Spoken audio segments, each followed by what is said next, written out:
Satu. Ngomak. Ngobrol bermakna.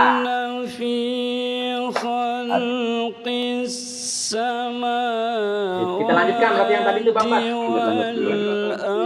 Lanjut saja judul yang selanjutnya. Kan sampai kopi tadi Pak. Kopi.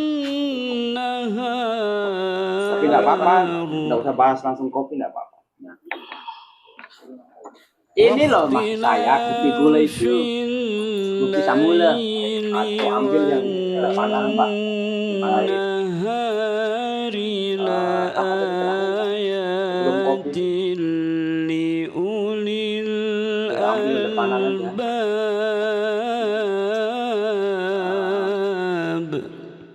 Kokoh. Jauh. Nomaden itu. Nomaden. Nomaden. Bukan not padat kok. Nomaden. Bukan nama orang Hindu Pak. Bukan. Ade. Nomaden itu. Kalau ini nomaden. Apa kira-kira yang nomaden itu? Pindah-pindah. Iya apa gitu? Makhluk apa yang berpindah-pindah? Makhluk sekarang berpindah-pindah soalnya. Kalau dulu zaman prasejarah, bahasa Islam yang ya, kalau zaman prasejarah kan itu nomaden ya. Belum dia berada di tempat yang itu bukan pindah. Itu tentang tempat. Tapi beliau itu berbeda nomadennya dari aktivitas satu ke aktivitas kedua. Dari aktivitas kedua, aktivitas tiga. Kalau dia ada jam 30 ada di dia. Kalau dia ada iya, itu 24 jam. Rumahnya beliau kan di Medan. Subuh sudah berada di sini. Satet. Ya bisa di. Masih ingat nggak? Masih. Sebagai baju putih. Oh iya, saya saksi ya. Dia itu seperti itu. Nah, itu ya yang menjadi hal yang beda dari narasumber yang mulia ini, Abah Haris. Mau tahu teman-teman? Inilah beliau Abah Haris. Kita harus kulik-kulik seperti apa sih beliau aktivitasnya sebelum kita bahas tentang Asharul Zulhijjah, tentang refleksi kisah Nabi Ibrahim. Yang tadi tuh Abul Anbiya, bapaknya para nabi dan suri tauladan Abah dari satu ke satu aktivitas itu yang Abah rasakan seperti apa? Oke, sebelumnya Assalamualaikum warahmatullahi wabarakatuh. Pertama, senang sekali berada di majelis ini, majelis ngomak ya. Benar. Ngomak itu. Sebelum dilanjutkan Abah, ini boleh di Oh, oke. Ini komak. Iya benar. Iya. Komak. Tapi ngomak itu kan bahasa kerennya itu ya. Benar. Maknanya adalah ngobrol bermakna, masya Allah ya. Ini luar biasa bermaknanya obrolan kita. Menjawab pertanyaan tadi bahwa nomaden ya, nomaden dari satu tempat ke tempat yang lain itu memang saya lakukan sejak lama. Bukan setelah wisuda atau bukan setelah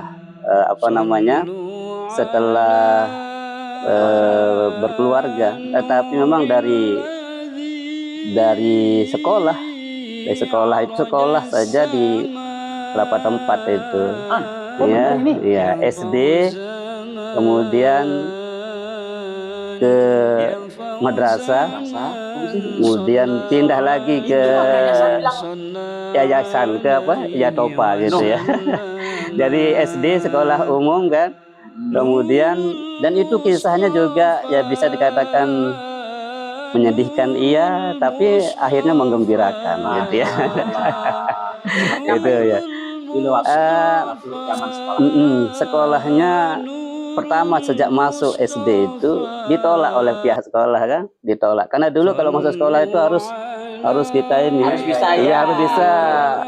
Pernah tahu nggak? Nggak tahu. Udah ketemu itu ya. Jadi kalau syaratnya, Iya, kita mau masuk sekolah itu bisa. harus nyentuh telinga itu. Telinga itu harus kita giniin. Udah. Kalau masih gini-gini tidak diterima sudah itu. Ya, akhirnya datang sekali ditolak, ya, datang 2 kali ditolak itu ya. Kemudian ya paman Padahal yang usia udah mencukupi. belum memang secara memang kan kalau baru 6 tahun kita kan waktu itu belum boleh Iya, sekolah. dulu ya harus memang Iya, harus belum 7 tahun itu. Tapi akhirnya berhasil juga masuk pada waktu itu karena paman itu termasuk orang yang vokal lah di kampung itu. Kalau kurang-kurang vokal nggak didengar sama guru dulu, sama pihak sekolah. Pokoknya ini aturannya, tidak sesuai aturan nggak boleh masuk sekolah gitu. Tapi paman saya ya luar biasa, ada alasan yang diterima oleh pihak guru. Sampai diberikan jaminan kalau anak saya ini tidak bisa apa-apa, saya jaminannya. Wah, akhirnya dan alhamdulillah sebelum masuk sekolah SD itu saya sudah belajar kitab. Jadi belum masuk SD sudah belajar kitab. Ya. Ya. Kitab Quran dengan kita kolek Quran. Kalau itu gimana? Kitab Suryani. Itu mah yang ada di sana. Iya. Iya. Ya. Itu sebelum SD. Sebelum SD dan sudah kitab. Apa yang pertama kali? Iya, kitab Jurmiyah itu kan, kitab pondok itu sudah matan Jurmiyah. Bukan mantan Jurmiyah atau mantannya. Jurmiyah, kemudian ada fikih dasar, itu ada Sulamuddin Nasr Dahlan. Jadi itu belum masuk SD sudah. Jadi artinya sebelum itu kita dari kecil tuh sudah dibiasakan kalau ngaji Quran itu paman ini sudah yang ngajarin dari alif ba ta itu. Menurut Abah yang sangat berjasa dalam hidupnya Abah Haris, pertama di dunia pendidikan itu paman. Namanya Abdurrahman. Dan sampai sekarang beliau masih hidup. Alhamdulillah masih hidup sekarang. Dan kisahnya orang tua saya itu masih kecil sudah ditinggal merantau gitu. Di Malaysia, Kalimantan, apa itu sudah semua. Ya, maaf ya, bukan kebetulan, tapi memang ternyata kebenaran. Ya, mana maksudnya? Katanya beliau tadi sebelum kita take video, bisa kita biru-biru. Iya ya, bisa Abah. Gimana ceritanya? Ya, artinya Allah tidak pernah salah untuk menentukan pertemuan ini menjadi pertemuan yang luar biasa. Beda lokasi, beda tempat, tanpa rencana kita disatukan dalam bentuk inilah warna ini. Tujuan kita kalau kita sudah bersatu, tujuan kita adalah ini tentu cahaya putih menuju kebenaran. Benar nggak? Benar kali ya. Karena semua ini kan saling melengkapi. Mbak, tadi kan yang sosok yang inspiratif membuat Abah itu semakin cinta terhadap ilmu itu adalah sosok paman. Sementara pada waktu itu ayah, mama itu berada di perantauan. Terus setelah Abah sudah selesai nyantri sekolah, Abah itu selanjutnya kemana?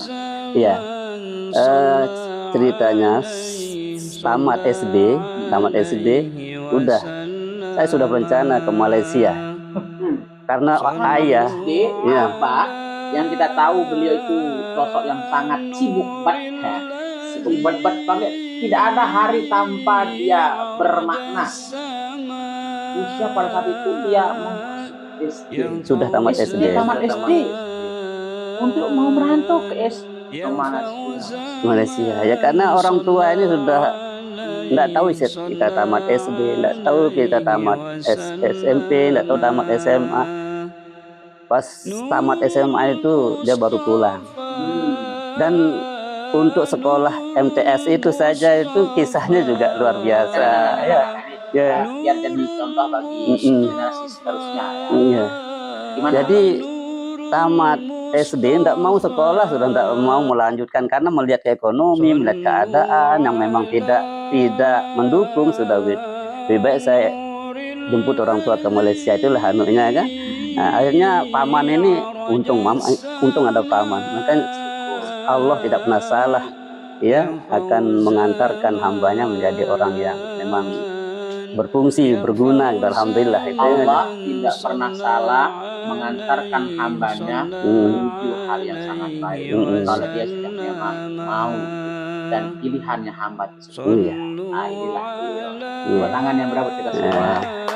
Akhirnya tamat SD, tidak mau sekolah, kemudian 2 tahun nganggur. 2 tahun nganggur.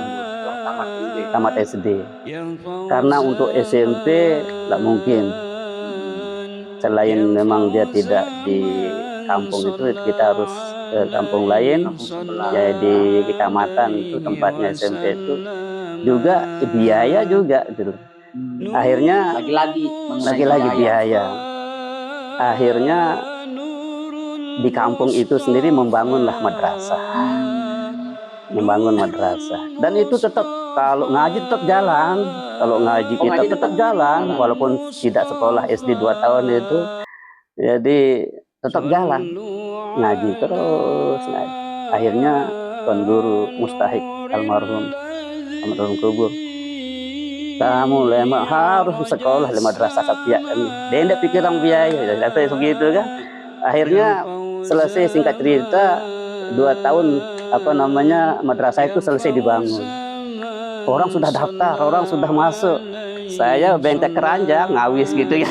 Bentek keranjang. Orang itu sudah masuk semuanya. Udah masuk, udah 3 bulan orang masuk 3 itu. bulan bro. Masih kita bentek keranjang ke sawah itu. Ketemulah sama Mami Tuan Guru Mustahik. Dia mulai lalu ngawis lepas keranjang teh lalu ke madrasah. Ngawis di sekolah, di celana teh. Lalu tersewang celana.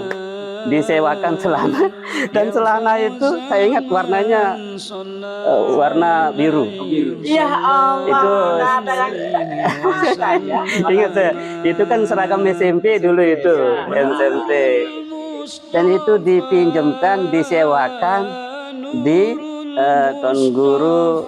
Sekarang Tuan Guru, dulu kan masih ada Haji Munzir, sekarang Tuan Guru Munzir. Dia tamat dari Bodak, kemudian celananya itu masih layak pakai lah. Tapi di belakang dia bolong. Akhirnya itu kemudian dijahit, dipinjam. Itu pakai sampai tamat MTS itu. Sampai tamat. Melenpe.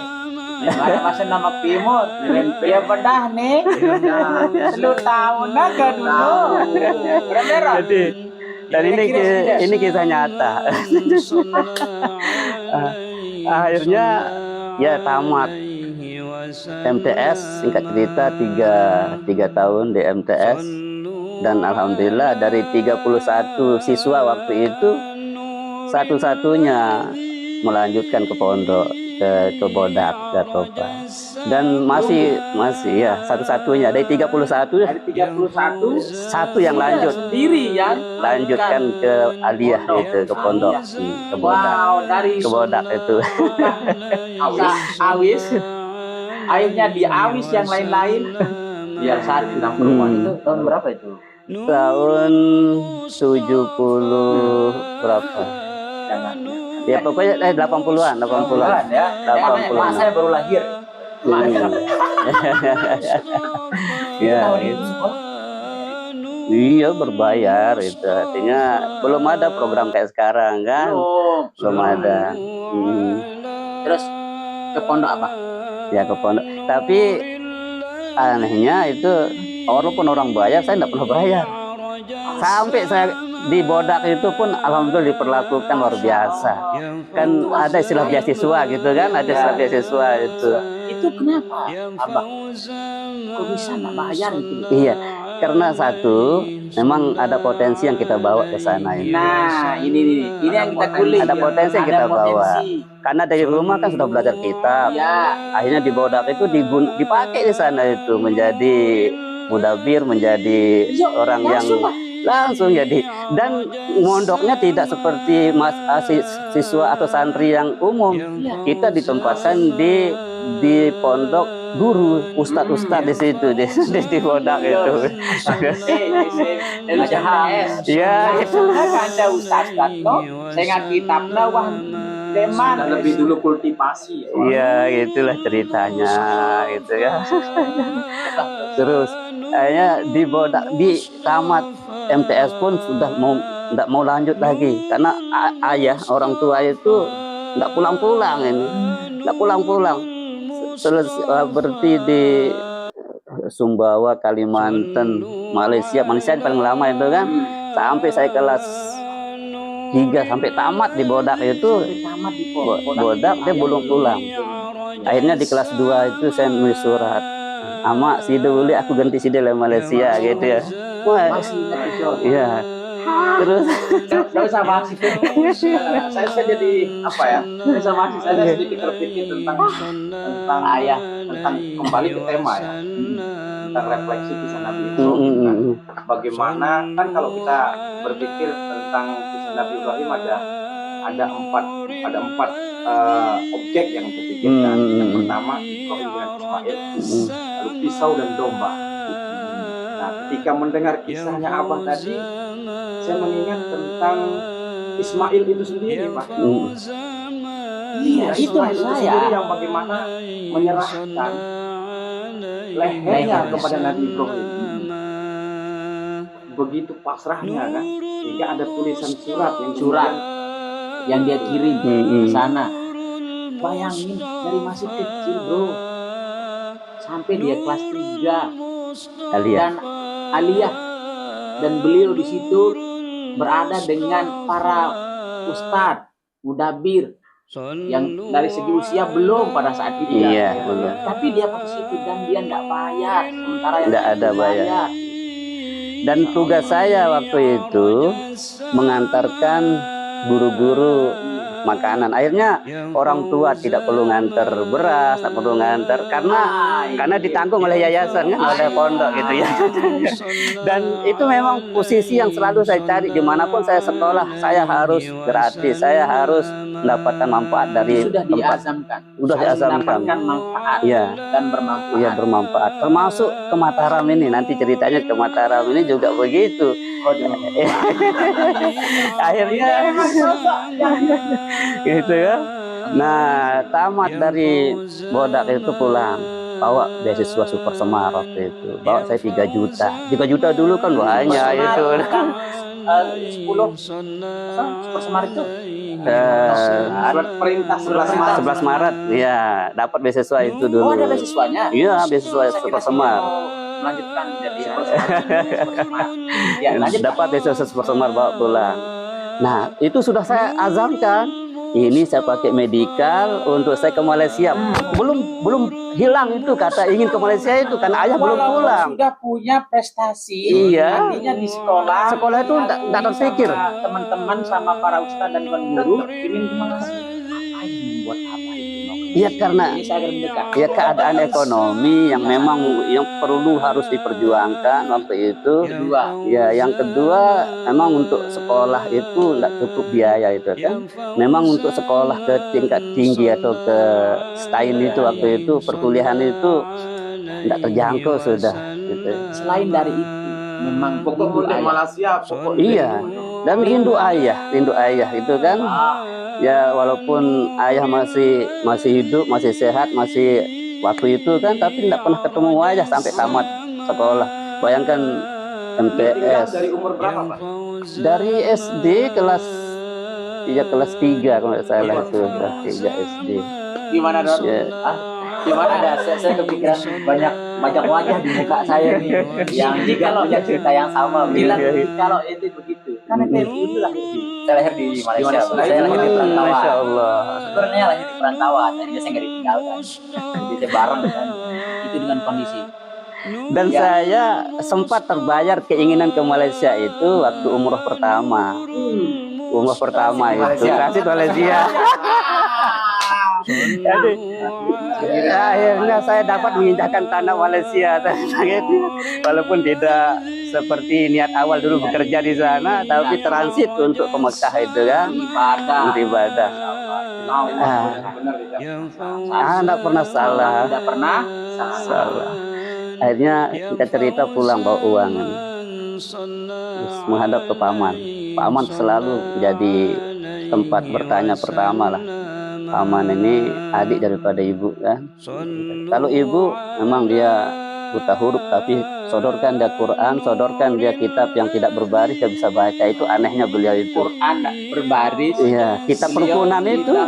Ya. Jadi tidak ABC tidak kenal, tetapi sodorkan Quran tidak berbaris bisa dia baca.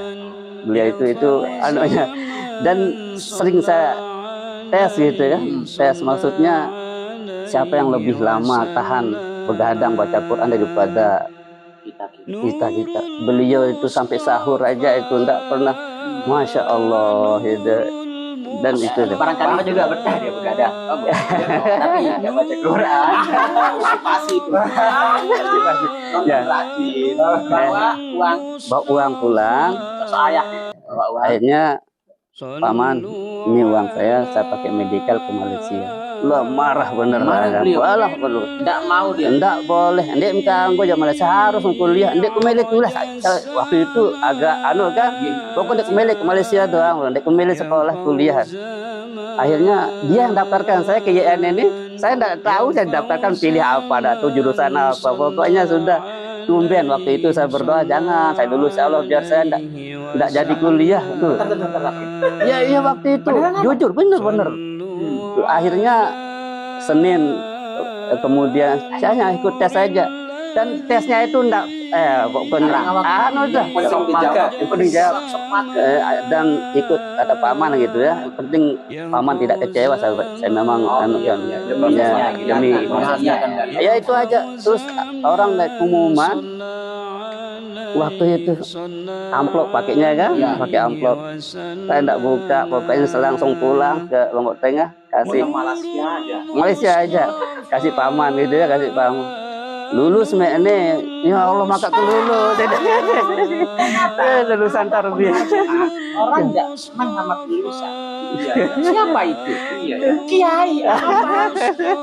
Memang sudah ditakdirkan untuk jadi kiai. Masya Allah. Jadi pilihan ganda. Kalau dia soalnya Sian itu nomor 1 sampai 50 bisa jawabannya itu pasti Malaysia semua. Penting jadi ganda. Kan soalnya bahasa Arab, bahasa Inggris sama pengetahuan keagamaan umum kan di UIN kan. Terus ya kayak jauh-jauh. Senang lulus kan? Ya artinya Malaysia itu masih menjadi pilot project. Iya gitu. Karena kangen orang tua juga, dia juga harus pulang gitu kan. Itu surat yang saya kirim tuh sampai ke sana. Sida boleh aku ganti sida itu balas ngendot anak ke sekolah wasida amak dom galian itu gitu ya. Pas dia amak balas itu gimana rasanya? Rasanya di sekolah tadi. Itu udah anunya. Akhirnya ya kita bismillah gitu kan. Bismillah. Di situ kita mulai serius kuliah sudah itu. Gejolak ke Malaysianya udah surut. Iya sudah surut. Udah ada jawaban. Pentingnya dan kali ini yang kita bahas adalah sosok ayah. Abul Anbiya. Oke. Masih ada satu yang sih bingungin ini. Apa yang terbingung? Cida SD sama MI kan dia kan madrasah. Enggak SD MTS. Gitu. Yang di dua tempat sekolah itu juga. Iya artinya hidayah. Ya. Tidak, Kalau iya dulu enggak. apa namanya? SD dulu, tamat SD, kemudian saya ke Saya pikir tadi sekolah SD-nya 2. enggak. Karena itu adik saya itu. Oh, adanya. Adik saya tamat kelas 4 SD, kemudian ngulang dari kelas 1 MI gitu. Akhirnya dia seharusnya dia sudah MTS, dia masih di SD MI kan, karena kan udah kelas 4 SD dibangun MI itu ulang dari kelas 1 MI di sana. Kalau apa? Sekolah SD. kan karena belum ada, Ya. Kalau sekolah apa namanya itu? Kalau sekolah kitab. sekolah kita. Diniyahnya.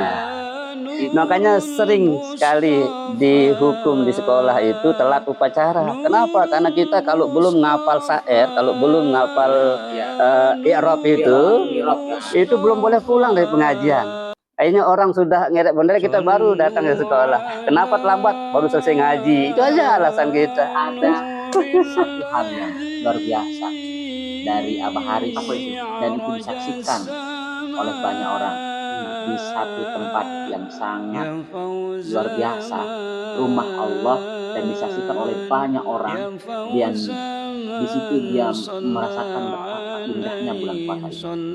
Setelah kita rehat sejenak terhadap tentang filosofi baru kita bahas di situ. Teman-teman penasaran? Nanti kita akan lanjutkan setelah kembali ke sosok ayah. Abah, berbicara tentang Ashhurul Hurum, Dzulhijjah. Saya apa Malik setiap tidak sebut Zul yang ada jedanya itu, saya kepikiran gubernur NTB. Nah, sampai sorry. Ada jadi harus Zul. Kenapa ada jedanya gitu? Saya mungkin kode juga ya, sama izin Bang Zul. Oke. Dan memang ada kabar tentang itu. Lanjut dari Zul itu. Lanjut. Gitu, Bah. Abah boleh kasih kita seperti apa sih? Apa tadi? Sosok ayah para nabi. Oke, berbicara tentang Ashhurul Hurum ya. Ashhurul Hurum, bulan-bulan haram.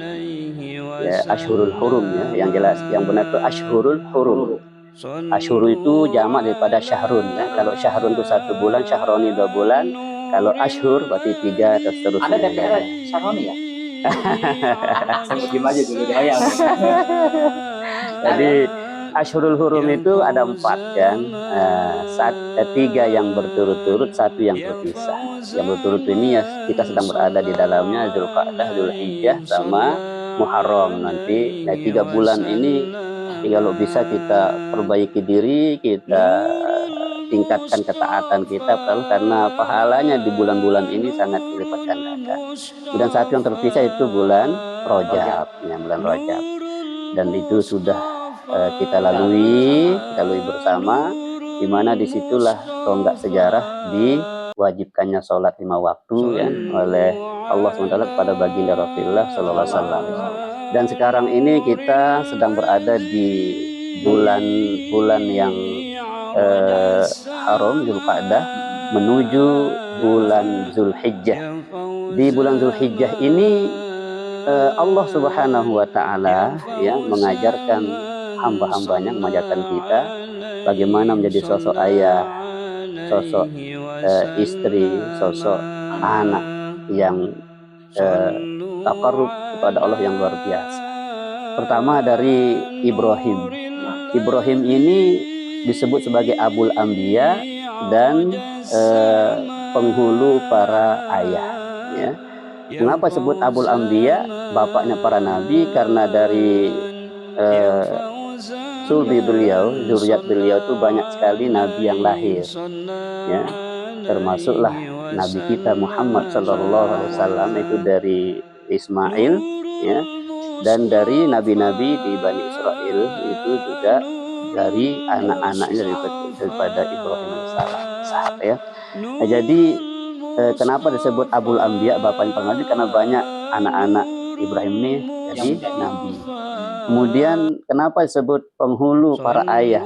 Karena dia adalah pimpinan para ayah. Bagaimana sosok ayah yang berhasil melatih, mendidik, mengarahkan anak-anaknya ini menjadi kekasih-kekasih Allah Subhanahu wa taala, ya Habibullah.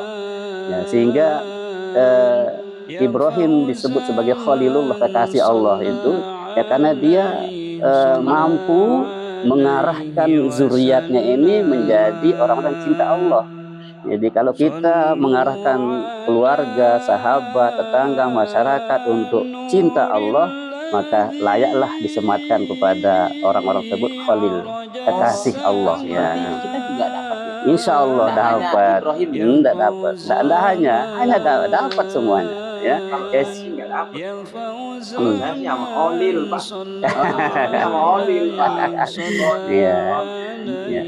Intinya adalah kisah Ibrahim ini, ya, bagaimana sosok ayah ini bertanggung jawab untuk melatih, mendidik anak keturunannya menjadi orang-orang yang kenal Allah, mencintai Allah, melaksanakan syiar-syiar, ya, syariat-syariat agama Allah. Nah, karena itulah target utama yang kita capai itu. Target utama adalah melaksanakan perintah Allah, meninggalkan larangannya. Karena itulah posisi yang paling tinggi di hadapan Allah, at-taqwa, ya, takwa itu.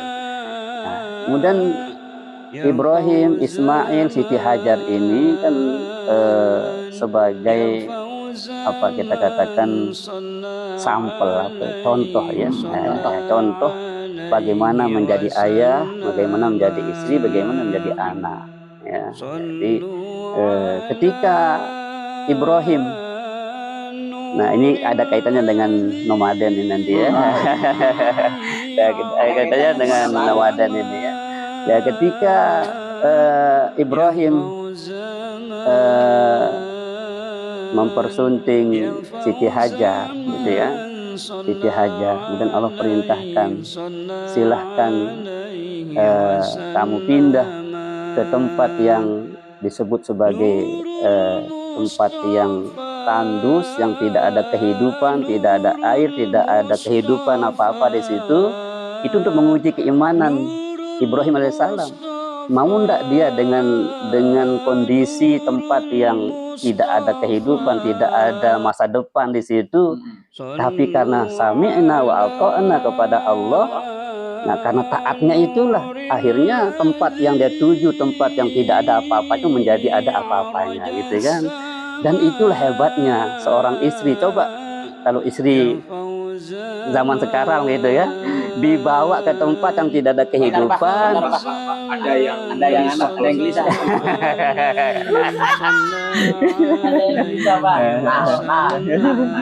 Belajarku tuh apa ya. Nah, akhirnya singkat cerita kan Ibrahim membawa Siti Hajar ke Mekah. Waktu Bakkah, ya. Ya, Bakkah. Di Bakkah Mubarakah, ya, Bakkah yang diberkahi, ya. Betul tidak ada kehidupan, dilepas begitu saja, kemudian Ibrahim meninggalkannya. Lalu Hajar bertanya, Ibrahim, apakah ini perintah Allah atau itu maumu? Perintah Allah. Kalau itu perintah Allah, silahkan. Jadi ini hebatnya seorang istri. Kalau itu perintah Allah, betapapun beratnya, berat kan? Tidak ada orang masih, ya, dia itu masih iya. Kalaupun ada ya mungkin itu langka, ya, langka. Tetapi kita terus berproses. Jangan pernah kecewa, jangan pernah kita merasa jauh dari harapan itu. Selama niat kita adalah lillah, membangun rumah tangga karena Allah, insya Allah apa yang diberikan pada Ibrahim diberikan pula kepada kita, gitu ya. Walaupun sifatnya berbeda-beda, ya. Karena kalau saya lihat Jangankan ditinggalkan di tempat tandus tidak ada kehidupan sama sekali. Iya. Ditinggalkan dari istrinya ini, ditinggalkan di rumah aja tidak bisa. Iya. Maka kita harus belajar kan ya. Belajar ini terus. Makanya Nabi katakan minal mahdi ilal lahdi. Proses itu belajar terus sampai mati kita belajar terus ya. Walau ya. Akhirnya kan kalau itu perintah Allah, wahai kakak, kalau saya silahkan. Bayangkan tidak ada orang, dia hamil waktu itu kan, hamil. Akhirnya singkat cerita ya kemudian Siti Hajar ini melahirkan. Tidak ada suami di sampingnya kan? Ada suami di samping. Ya. Tapi Siti Hajar selalu memuji Allah apapun keadaannya. Makanya ada doa yang sangat luar biasa itu Alhamdulillahi ala kulli halin. Segala puji bagi Allah, kita selalu memuji Allah apapun keadaannya. Senang susah selalu puji Allah, insya Allah. Ini yang mendatangkan. Akhirnya karena Siti Hajar selalu menjadi hamba yang bersyukur, hamba yang selalu memuji Allah, ya. Dia secara lahiriah dia mencari air untuk membersihkan bayinya kan ke Safa Marwah, lari-lari Safa Marwah 7 kali. Tidak ada. Dari Safa dia lihat, oh mungkin di Marwah lari, ternyata tidak ada. Oh mungkin di Safa lari lagi, sehingga itu menjadi syiar kan, syariat bahwa ibadah haji, ibadah umrah itu ada sa'inya. Itu menapak jelas bagaimana Siti Hajar dulu berusaha ya, berusaha ya, berjuang. Disinilah ya kalau Ustadz kita katakan Ustadz Somad itu jangan tuhankan ikhtiarmu. Bisa jadi tuhankan ikhtiarmu. Bisa jadi usaha kita di bidang A tapi rezeki itu ada di Z itu. Benar itu Pak. Iya itu. Sejatinya apa? Di Safa Marwah tidak temu air oleh Hajar. Ternyata dihentakkan kaki Ismail di depan Ka'bah itu, disitulah ya muncrat air itu. Air Zam-Zam. Sejak itulah Mekah itu menjadi ramai karena di mana ada air di situ ada kehidupan. Makanya orang-orang mendatangi sampai sekarang kan air Zam-Zam itu tidak pernah putus. Di mana ada air di situ ada ikan. Di mana ada sidia di situ ada jam. Dia. Siap. Mbak, sosok ayah yang seperti Ibrahim itu, Abah juga tadi dari awal menceritakan rindu ayah. Ketika Ismail rindu ayah, dia ditinggal. Rindu ayah seperti apa dulu Ismail itu rindu ayah, dan ketika dia ketemu setelah tadi antara kurban dan berkorban itu. Ya, itu kan apa istilahnya, bisa kita katakan alami ya, alami. Semua orang pasti rindu ayah, pasti rindu orang tua gitu ya. Jadi setelah lahir daripada Ismail, singkat cerita setelah besar, akhirnya Ibrahim pun rindu kepada anaknya ini. Kemudian dia mendatangi, menjenguklah. Tapi begitu anaknya falamma balagas, apa katanya, begitu dia sampai pada usia yang sudah bisa diajak berpikir, bisa diajak berdiskusi, bekerja sama, gotong royong gitu, sudah bisa, sedang enak-enaknya, sedang senang-senangnya, sudah menikmati memiliki anak itu. Bayangkan Ibrahim ini kan usianya sudah tua baru dikasih anak, dengan doa yang tidak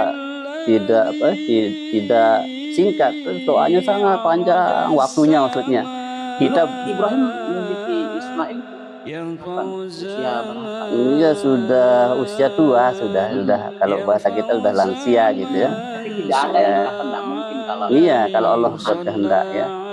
Apa doa Ibrahim, Rabbi habli minas solihin, Rabbi habli minas solihin, terus bertahun-tahun. Kita baru doa seminggu aja dan dikabulkan sudah. Berhenti. Mentuhankan ikhtiar. Iya, makanya. Jadi kalau Siti Hajar itu tadi kan mengajarkan kita jangan tuhankan ikhtiar. Bisa jadi usahamu di Safa Marwah tapi rezekimu ada di maaf. tadi kalimat jangan mentuhankan yang bisa jadi apa itu? Bisa jadi rezekimu tidak di ikhtiar itu, tetapi ada di tempat yang lain. Saya mikirnya kalau gitu. Hmm.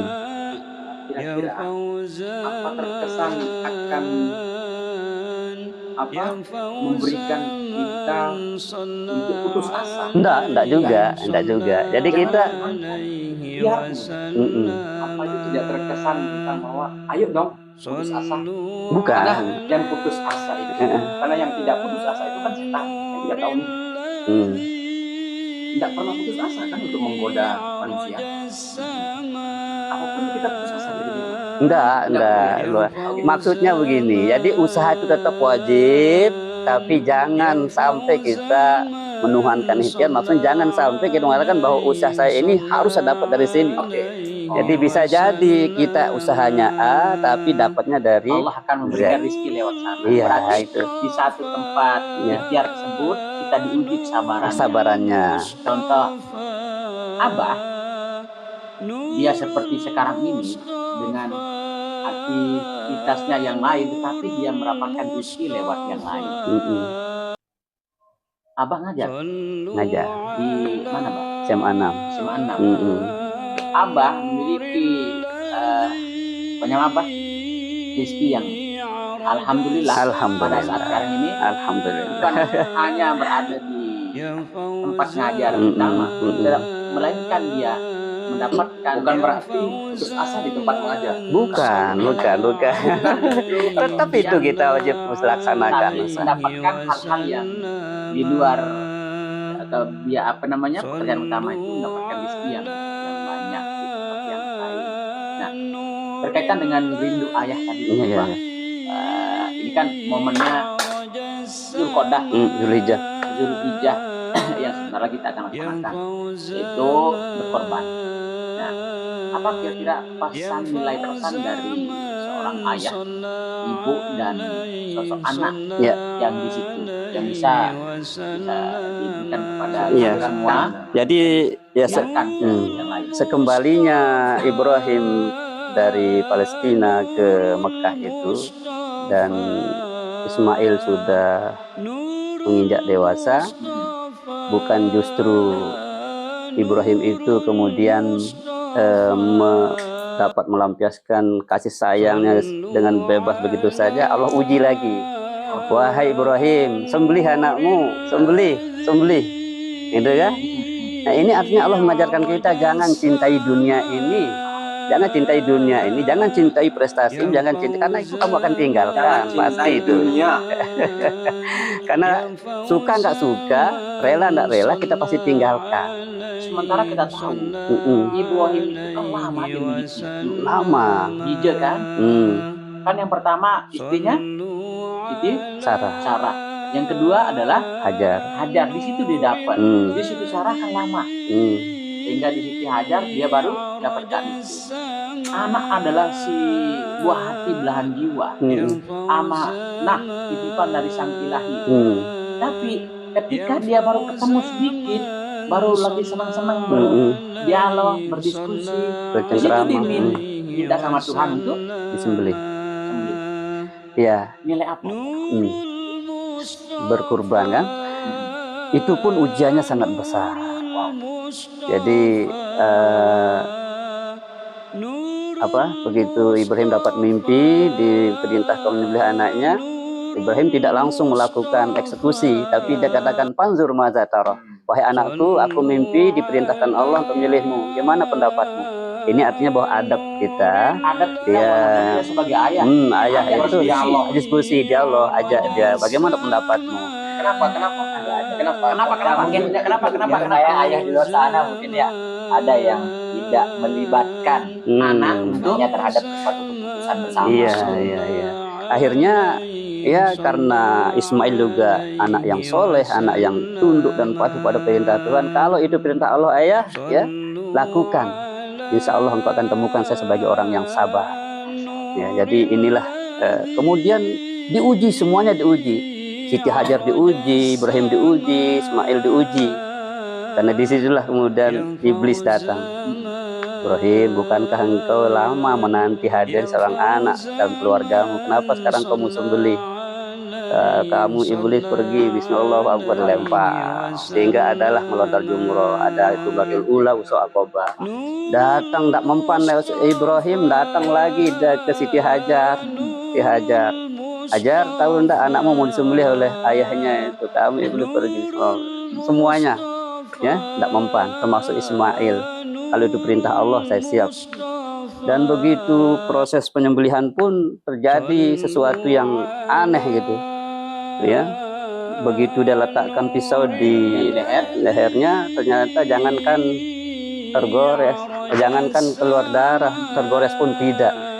Coba di batu pecah batu, coba di pohon putus gitu, coba di leher anaknya tidak bisa apa-apa ya.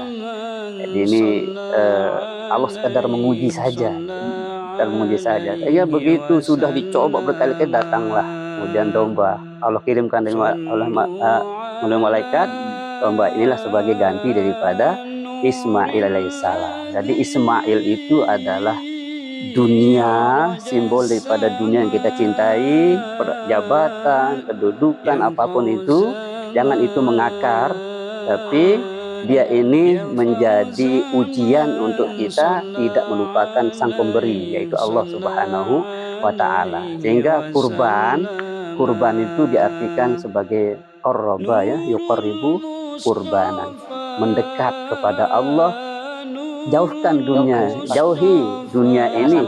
Ya kalau kita dekat dengan Allah, dunia akan ikut. Tapi kalau dekat dengan dunia, ya kita tidak akan dapatkan dunia itu. Berarti itu maksudnya Abah Ya. 24 jam atau sampai 30 itu 30 jam. 30 jam. Ya, dalam rangka mendekatkan diri kepada Allah Subhanahu wa Ta'ala. Abah, ini barangkali agak jarang ya Abah. Kita tanya sama Abah. Abah sakitnya lama apa sih sebentar? Dengan aktivitasnya sangat luar biasa.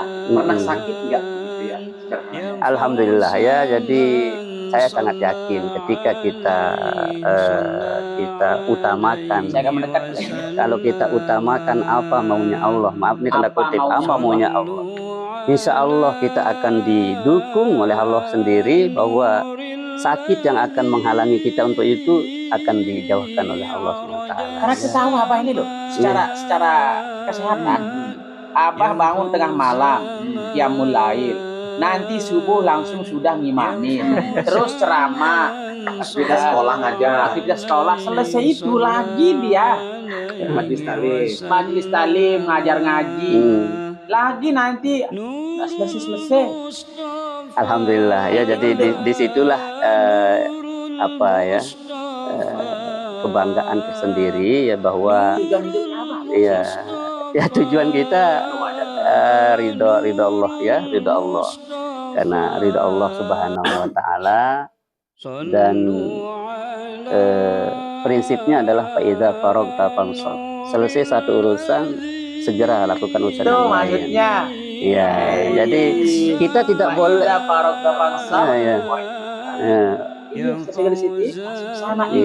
karena di dunia ini tidak boleh istirahat, nggak boleh. Karena istirahat itu pun sebenarnya kita sedang ibadah. Tuh, nggak boleh istirahat. Nggak ada istirahat. Istirahat itu adalah ibadah. Iya. Coba dengarkan ayat Allah, wa ma umiru wa ma khalaqtul jinna wal insa illa liya'budun. Aku tidak menciptakan jin dan manusia kecuali ibadah. Jadi 24 jam ini ibadah itu. Ya ini ibadah luar biasa ini. Ya. Ya jangan ibadah itu hanya sholat, bukan itu. Hanya haji, hanya zakat, enggak. Jadi kita ngobrol ini juga ibadah. Tidur pun ibadah, kan itu kan Allah yang mentakdirkan seperti itu. Ya, sebelum kita berada di suatu tempat, cerita ada yang perlu diketahui oleh sahabat-sahabat Mamak dimanapun berada. Ada dua hal. Yang pertama, Abah dengan kita ketahui dulu tidak bernasib seperti kami-kami yang saat ini dalam bersekolah. Sampai saat sekarang ini Abah sudah mencapai tidak seperti yang dulu. Gimana rasanya Abah? Ya alhamdulillah, ya, wa syukurillah ya. Jadi kalau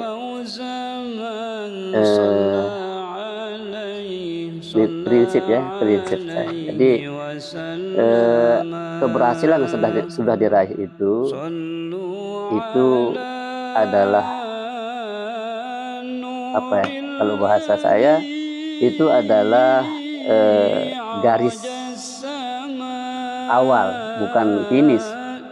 Jadi bukan finish satu urusan itu selesai tidak, tapi begitu selesai langsung segera berdiri untuk lakukan yang lain, sehingga Ramadan selesai kita merencanakan lagi kurban ini nanti selesai kita rencanakan lagi yang lain, terus saya bersinambungan sampai sekarang. Alhamdulillah sekarang kita sudah dapat menghimpun baru 10 ekor sapi gitu ya.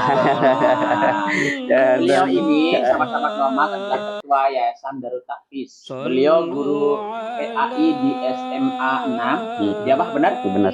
Beliau juga channel adalah UMH 165. Ustadz Muhammad Haris 165 channelnya beliau. 165 itu bukan tanpa makna. Ada maknanya 165. Kalau UMH kan nama saya ya, tapi kalau 165 ini adalah satu ihsan. Setiap gerak geri ini harus merasa diawasi oleh Allah SWT.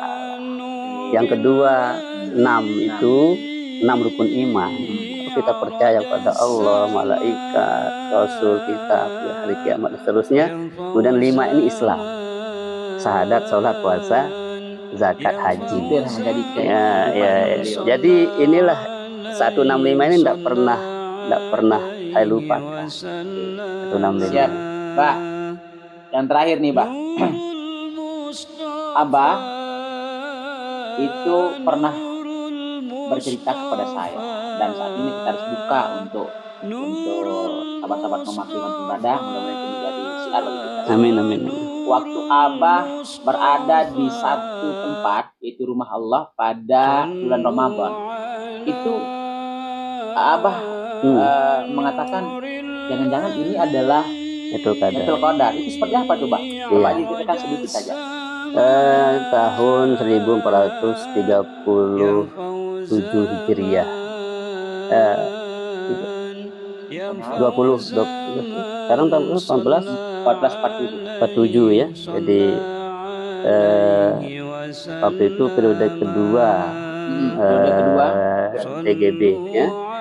Nah, jadi saya yakin itu adalah Lailatul Qadar saya gitu ya. Ceritanya saya setiap 27 Ramadan saya pasti pulang ke orang tua, mohon doa, dan saya adakan acara hataman gitu. Balik lagi malam yang sama, 27 balik lagi. Nah, sampailah saya di Masjid At-Taqwa itu Mataram ini jam 12 malam. Itikaf. Selalu saya bawa, ada murid saya SMA 6 itu Maulana. Selalu setiap tanggal 7 Ramadan dari tahun ke tahun saya ada Maulana. Kemudian saya buka kitab tafsir Ibnu Katsir. Nah, saya berdua. Nah, saya baca, kemudian dia dengar. Sekitar 15 menit kita sudah ngaji, kemudian alhamdulillah TGB berada pas di belakang saya. Terus Maulana ini yang di depan tidak enak ngasih tahu saya ada TGB di sampingnya Ustadz gitu kan. Karena kalau dia kasih tahu pasti tidak enak lah kita berceramah gitu kan. Tapi Maulana ini ya senyum-senyum, ada apa? Jadi gitu. Ya Allah, Masya Allah, Tuan Guru. Tidak kita diajarin, kita dibaca. Tidak, antum baca nanti saya jelaskan. Akhirnya saya baca, kemudian beliau jelaskan. Dari bertiga, Maulana, saya, kemudian TGB, semua yang itikaf itu turun tuh. Akhirnya besar suara TGB ngajarin. Alhamdulillah, itu saya bilang Lailatul Qadar saya. Sampai 3 kali kemudian pundak saya ijazahkan antum kita. Masya Allah. Jadi, dan waktu itu saya diminta ke pendopo untuk ngambil kitab, tapi ya karena Nggak ada bukti yang saya bawa ke pendopo itu. Waktu itu nggak bawa pulpen, nggak tanda tangan, nggak apa.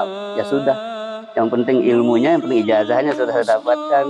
Dijazahkan, Dijazahkan. rame semuanya. Ada rame. Terus setelah Abah mendapatkan pengakuan dari TGB, dari seorang mufasir, ya kan? Apa respon dari yang semuanya yang tadi tidur, semuanya turun melihat terus dampingan sama TGB? Orang-orang kata, berapa lama di Pancor? Saya tidak di Pancor, saya di Bodak. Sebenarnya saya sekolah di Bodak. Nggak percaya, saya pokoknya sudah di Pancor. Enggak, saya di Bodak, saya bilang gitu kan. Dan alhamdulillah saya tahadus bin ni'mah, ya berkah dari setelah itu. Ya ini kita belak-belakan aja ya. Semua orang menganggap saya tamatan Pancor. Alhamdulillah saya bilang itu. Saya memang suka, walaupun saya sangat mengidolakan TGB itu, dan saya dikasih Lailatul Qadar berupa pertemuan saya dengan beliau itu, saya bilang itu. Dan akhirnya saya dipakai juga di Islamic Center. Dipakai juga di Islamic Center itu. Ya berkah itu, Masya Allah. Itu selalu saya ingat itu. Selalu saya ingat, Masya Allah. Ya. Dan alhamdulillah sampai sekarang kalau saya buka kitab itu selalu saya ingat beliau, bahwa semakin ya masuk juga ilmu-ilmunya. Abah, terima kasih atas kedatangannya Abah di Ngomak, ngobrol bermakna. Mudah-mudahan dengan pertemuan kita yang sebentar ini memberikan hal yang terbaik bagi kami semua yang ada di Ngomak, dan tentunya bagi sahabat-sahabat Batu-Batu Ngomak dimanapun berada. Sebelum kita berada di penghujung, perlunya Abah itu kasih pesan bagi kami dan buat teman-teman di lain. Boleh Bang, kasih satu pesan. Assalamualaikum warahmatullahi wabarakatuh.